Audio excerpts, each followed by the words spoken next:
알아. 딱 10분 늦었어. 10분 늦었지만 10분 늦은 것도 지각이고 너무 잘 알아. 근데 제 말 잠깐 들어줘. 우리 지각 안 하기로 했잖아. 진짜 일찍 일어났어. 평소보다 30분 더 일찍 일어났어요. 더 일찍 일어났는데 어제부터 우리 이모가 계속 전화해요. 순구가 네가 와야 된다. 어딜 가요? 이모 설렁탕집 2호 여는 거 알아 몰라? 알아요. 네가 도와줘야겠어 안 도와줘야겠어. 그래갖고 아침에 정말 잠깐 2호 오픈하는 거 정말 도와주고 10분. 이건 봐줄 수 있잖아요. 아니 근데 2호점을 냈다고? 설렁탕집을 1호를 했는데 생각보다 너무 잘 된대요. 그래갖고 2호 집을 열어야 사람들 더 많이 오고 이모가 돈을 더 잘 벌고 그럼 승국이는 용돈도 줄 수 있지 않겠나 해갖고 무조건 도와줘야겠다고. 이모가 규모의 경제를 제대로 활용하신 거네요. 규모의 경제? 규모의 경제.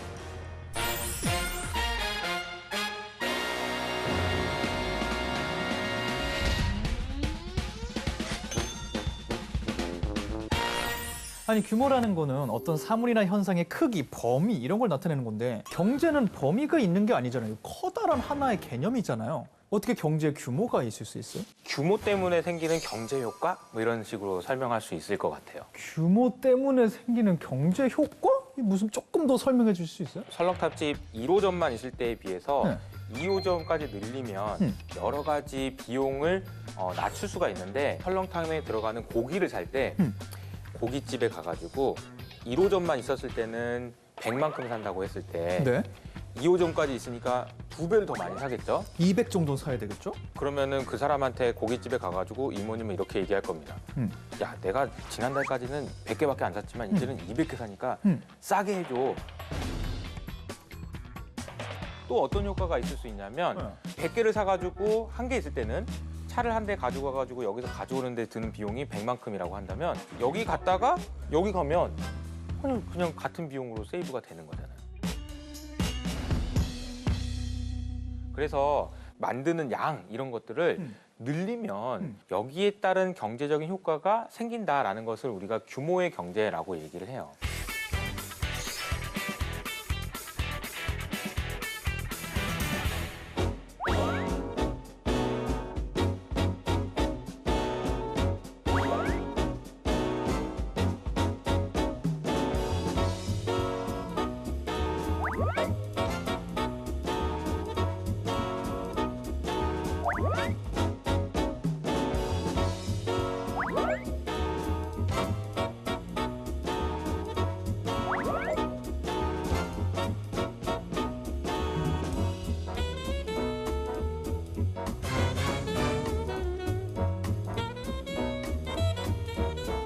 지금 약간 고기 얘기하니까 조금 알아들을 것 같긴 한데 하나 정도만 예시 더 들어줄 수 있어요? 하나 더 예를 예를 들어보고 지우개를 만든다고 해봅시다. 지우개. 국탐정 공장에서는 지우개를 300개 만들고 네. 제 공장에서는 50개를 만든다고 해봐요. 네. 평균 비용이라는 관점에서 봐도 300개를 만드는 국탐정의 회사가 더 좋을 겁니다. 평균 비용이요? 그건 또 무슨 뜻이에요? 하나 만드는 데 드는 비용이 줄어든다라는 개념이 평균 비용에 대한 이야기입니다. 평균적으로 비용이 더 많이 든다라고 볼 수 있습니다. 저는. 예를 들어 공장을 가동하는데 쓰이는 돈이 300만 원이다. 그렇죠. 근데 이 제 공장에서는 지우개 300개를 만들고 있으니까 지우개 하나 만들 때 필요한 돈은 10,000원이라고 할 수 있는데 그렇죠. 똑같이 공장 하나를 돌리는 건 300만 원인데 석탐정 공장에서는 50개밖에 안 만드니까 그럼 지우개 하나를 만들 때 필요한 돈이 6만 원이 될 수도 있는 거네요. 그렇죠. 그럼 차이가 많이 나네요. 그러니까 그런 비용 자체가 숫자가 늘어날수록 덜 들게 된다. 평균 비용이. 이런 규모의 경제를 하는 데는 그러면은 주로 대기업들이 좀 할 것 같은데 이런 게 발생하는 또 다른 분야들이 또 있나요? 최근에 보면은 아이돌 그룹도 있어요. 아이돌 그룹? 아이돌 그룹이 규모의 경제를 해요? 옛날에는 아이돌 그룹이 뭐 2명, 3명 이렇게 더 있었는데 요즘은 뭐 10명 뭐 이렇게 되잖아. 맞아요. 그렇게 하다 보면 너무 어려워. 저도 이름 배우는 거 포기한 지 오래됐는데 그러니까 솔로 가수보다는 이제 그 멤버들이 많을수록 좀 더 활동할 수 있는 가능성 뭐 내지는 경우의 수가 많아진다고 볼 수도 있으니까 그것도 어떻게 보면 규모의 경제라고 볼 수 있지 않을까. 저는 멤버가 많아지면 그만큼 밥 먹는데 돈도 많이 들어갈 거고 메이크업 하는데 시간도 많이 걸릴 거고 그래서 되게 어려울 줄 알았는데 지금 석탐정 말씀하시는 거 보니까 예를 들어 멤버가 1명이야. 한 명이면 프로그램 하나밖에 못 나가고 그렇죠. 3인조 그룹이야. 최대 나갈 수 있는 프로그램 3개에 한 명씩 나가는 건데 10명이면은 동시간대에 10개 다른 프로그램에 나갈 수 있는 거니까 이게 결과적으로 더 이득이 되니까 이렇게 그룹들을 만드는 거잖아요. 그럴 수도 있겠네요. 와, 가요 산업에까지도 규모의 경제가 있는 줄은 전혀 몰랐네요. 재밌다. 그럼 이렇게만 알아들으면 할 수 있다면 규모의 경제를 한다. 많이 만든다. 무조건 좋은 거네요? 너무나도 많이 생산하게 됐을 때는 이런 문제가 생깁니다. 자동차를 만드는데 한 1000대를 만들었다고 해봐요. 팔린 게 800대밖에 안 팔렸어. 그러면 200대 어떡하지? 이러면 200대가 옆에다 쌓아놔야 되는 거야. 팔릴 때까지, 주인이 나올 때까지. 근데 내년에도 또 1000대를 만들 수 있잖아요. 그렇죠. 근데 내년에 그러면 1200대를 팔지 않으면 재고는 계속해서 남아있는 거죠.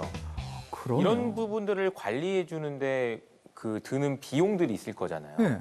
그 재고를 관리하는 비용이 너무 많이 들다 보니 이런 것을 규모의 비경제라고 얘기합니다.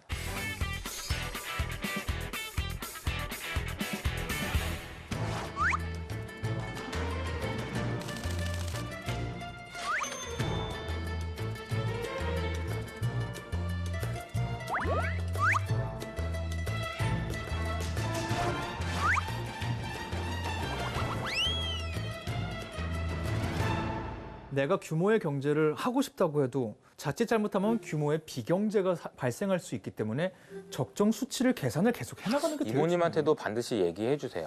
2개까지는 괜찮은데 3개, 4개 확대할 때는 꼭 한번 규모의 비경제도 고민해 보세요 라고 얘기할 필요는 있는 것 같아요. 중요해요. 우리 이모는 이걸로 완전 막 대기업 재벌하려고 그러고 있었거든요. 말려야겠네요. 규모의 비경제가 되지 않게 하기 위해서는 너무 과도한 투자는 자제할 필요가 있는 것 같아요. 규모의 경제를 너무 신경 써서 규모를 계속 키우다 보니까 전 세계적으로 나타나는 특징적인 기업들이 있는데 네. 그 기업의 이름은 조금 무서운 뭐야? 좀비 기업이라고 들어봤어요. 좀비? 이 영화 나오는 이 좀비? 좀비.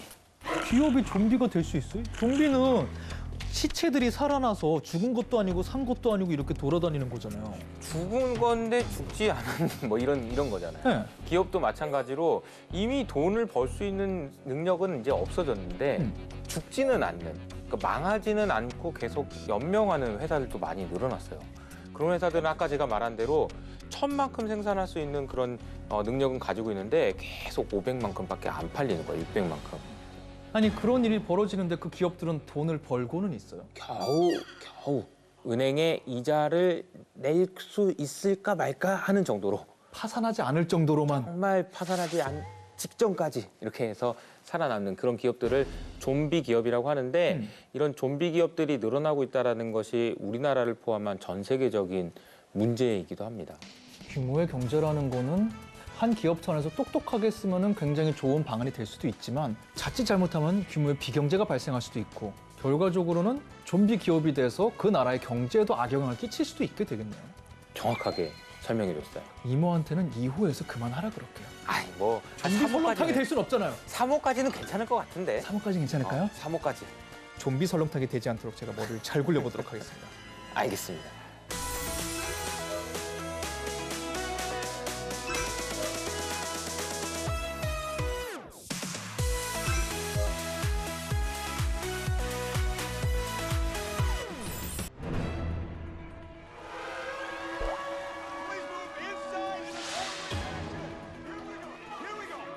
이럴 때 전화 메이데이 긴급 전화 실어 빨리 보내라고. 이거 살아나야 되는데 주인공이 저거. 근데 그 메이데이가 네. 왜 비행기나 선박에서 긴급 조난 신호 이게 되는지 알아요? 제 주인공이 죽겠어 근데 지금 그 말이 근데 궁금하긴 하네요. 왜 메이데이일까? 왜? 메이데이는 미국 노동절이 5월 1일이라서 영어로 메이데이라고 하긴 하거든요. 메이데이. 노동절이랑 긴급 조난 신호 메이데이 좀 말이 안 맞는 좀 거. 달라요. 긴급 조난 신호는 네. 메이데이, 노동절은 메이데이. 띄어쓰기를 합니다. 그래서 좀 두 개는 다른 단어예요. 띄어쓰기로 구분을 하는구나. 조난 신호를 얘기할 때는 그래서 네. 메이데이, 메이데이, 메이데이 이렇게 3번 연속으로 해야 돼요.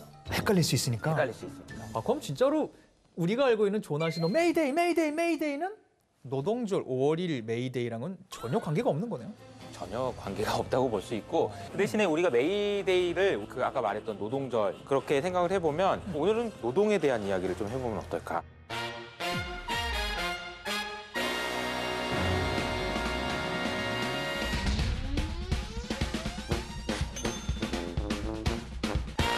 성경을 보면은 아담과 이브가 신이 먹지 말라고 한 열매를 따먹어서 이제부터 너희는 일해야 먹고 살 수 있을 것이다. 그때부터 노동을 하게 됐다고 써 있단 말이에요. 걔네가 그것만 안 먹었어도 우리 노동 안 해도 되는데. 그래서 노동이라는 단어를 한자로 쓰면은 이게 공통으로 들어가는 단어가 좀 있어요.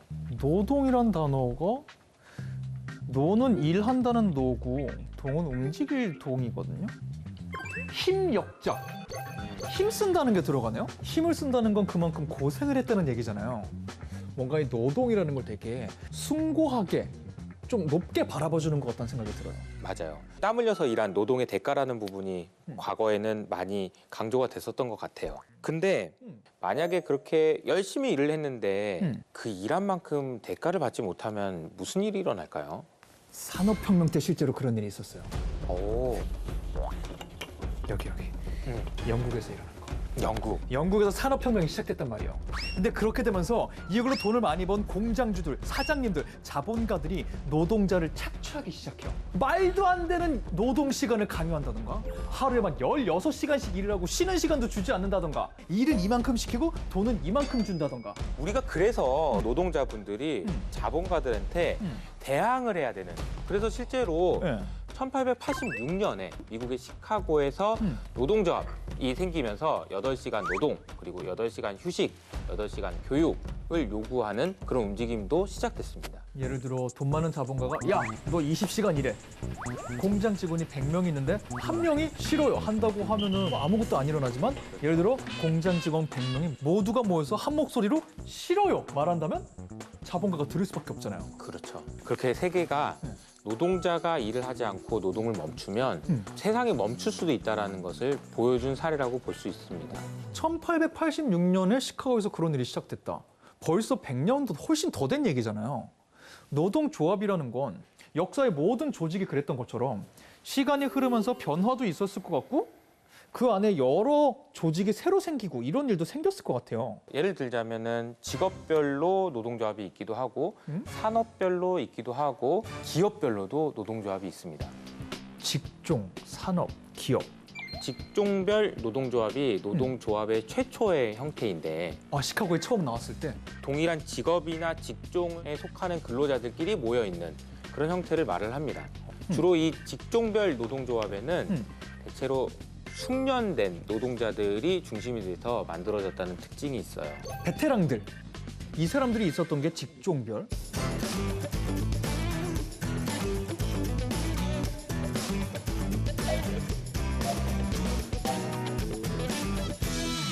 산업별로는 숙련이 덜 된 초년생들도 가입할 수 있는 노동조합이었습니다.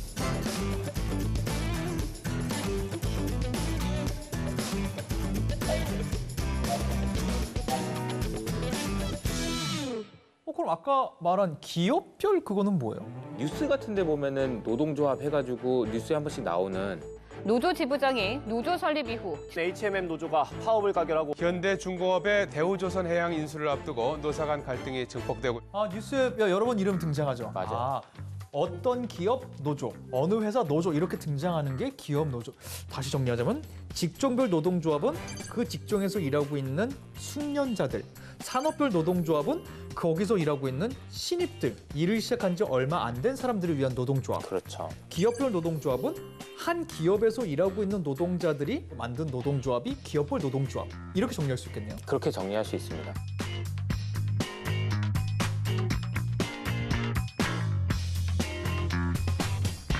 역설적인 얘기긴 한데 네. 생산성이 좋아지면서 나타나는 현상, 노동의 가치가 떨어지게 됩니다. 그러니까 이런 거예요. 그 기업의 대표 입장에서 생각해 보면 포드의 컨베이어 벨트라고 얘기했을 때 자동차가 이렇게 쭉 가는데 누구 한 명이라도 없으면 자동차가 안 만들어지는 일이 생기니까 나 일 안 해. 그러면 아이 왜 그래? 그러면서 와서 임금 올려줄게라고 얘기하면서 노조의 목소리가 커질 수 있는 그런 환경이었다고 한다면 자동차를 그냥 붕어빵 만들듯이 꽝 찍어내고 보내버리는 이렇게 되다 보니까 노조가 이야기할 수 있는 힘의 크기가 전반적으로 줄어들 수밖에 없는. 인간 한 명 한 명이 미치는 영향이 줄어들고 있네요. 기술이 발전하고 공정화가 잘 되면서부터는. 생산성의 혁명, 생산성의 향상 이런 부분과 노동의 가치는 반비례하는 것 같다. 라는 거죠. 그러면 기업의 입장에서는 내가 만약에 기업 사장님이라고 하면 노동의 가치를 떨어뜨리고 생산성이 올라갈수록 내 마음대로 회사를 경영하기는 편해지는 거잖아요. 아무래도 그렇게 볼 수 있죠. 그럼 사장님들은 결국 생산성이 올라가기만을 계속 바라고 있겠네요. 그 현상을 국탐정이 어떻게 알았지? 미국에서 지금 코로나가 터지고 나서 2,400만 명을 해고했어요. 코로나가 터지자마자 우리나라 인구의 절반에 가까운 사람을 해고했단 말이에요. 네. 근데 아직도 이 중에서 700만 명 정도는 돌아오지 못했어요, 일자리로. 그런데 놀라운 사실을 알려드릴까요? 그 사람들이 700만 명이나 돌아오지 않았음에도 불구하고 기업이 만들어내는 생산량은 오히려 더 증가했어요. 그래요. 그러면 기업의 대표님은 무슨 생각을 할까요? 사람을 자르고 다시 안 불렀는데 물건은 아무 문제 없이 만들어지네? 부르지 말자. 이렇게 되는 거죠. 와, 그럼 아까 석탐정이 얘기한 노동의 힘은 예전만 하지 않게 될 것이다라는 게 이미 벌어지고 있는 일이네요. 코로나 그 사태를 전후로 해서 이미 미국에서는 많이 벌어지고 있는 현상이라고 봐야죠.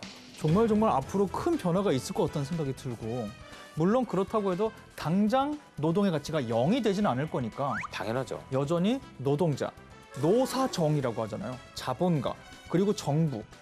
여기서 서로 견제도 했다가 도와주기도 했다가 계속 좀 줄다리기를 해야 경제가 계속 굴러가긴 하겠네요. 맞아요. 그러니까 일할 수 있는 사람이 줄어들 거고 일할 수 있는 사람이 줄어들면 내가 만든 제품을 사줄 사람도 줄어든다는 얘기니까 기업이 계속해서 성장하고 이렇게 하기 위해서는 노동의 가치를 무시하면 절대 안 됩니다. 그러네요.